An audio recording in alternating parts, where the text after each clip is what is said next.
نماز میں تاخیر کرنا۔ نماز میں جان بوجھ کر دیر کرنا یا وقت نکال کر نماز پڑھنا گناہ ہے۔ اس سے ایک تو ثواب میں کمی ہوتی ہے اور اللہ کے حکم کی بھی نافرمانی ہوتی ہے۔ رسول اللہ صلی اللہ علیہ وسلم نے فرمایا، جماعت کے ساتھ پڑھی گئی نماز کا اکیلے پڑھی گئی نماز سے 27 گنا زیادہ ثواب ہے، تو وقت نکال کر پڑھی گئی نماز کا 27 گنا ثواب کم ہو جاتا ہے۔ اس لیے نماز کو وقت پر ادا کرنا ضروری ہے۔ بھاگ کر نماز میں شامل ہونا۔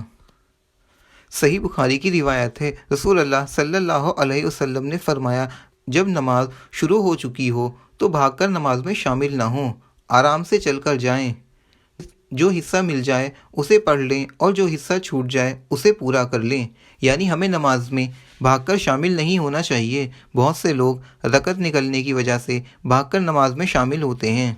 بدبودار منہ سے مسجد میں جانا۔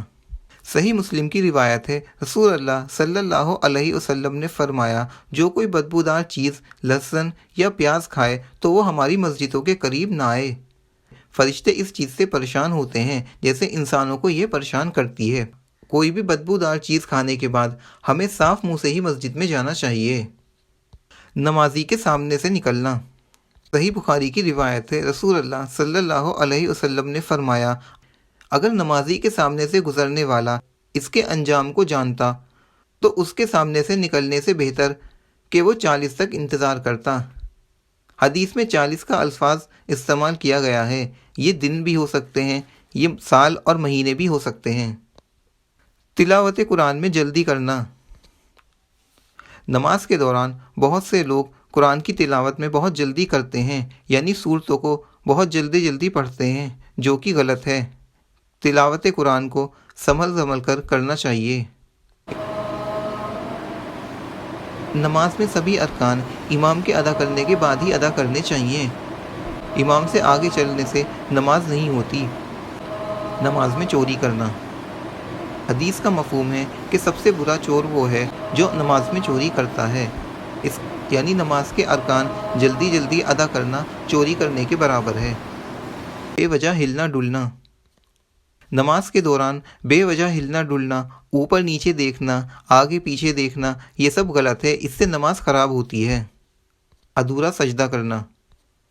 صحیح مسلم کی روایت ہے، رسول اللہ صلی اللہ علیہ وسلم نے فرمایا، مجھے 7 ہڈیوں پر سجدے کا حکم دیا گیا ہے، پیشانی اور ناک، دونوں ہاتھ، دونوں گھٹنے اور دونوں پیر۔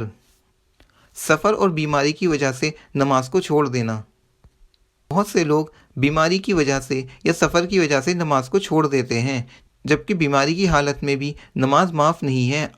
اگر کوئی شخص وضو نہ کر سکتا ہو تو وہ تیمم کر لے اور نماز ادا کرے۔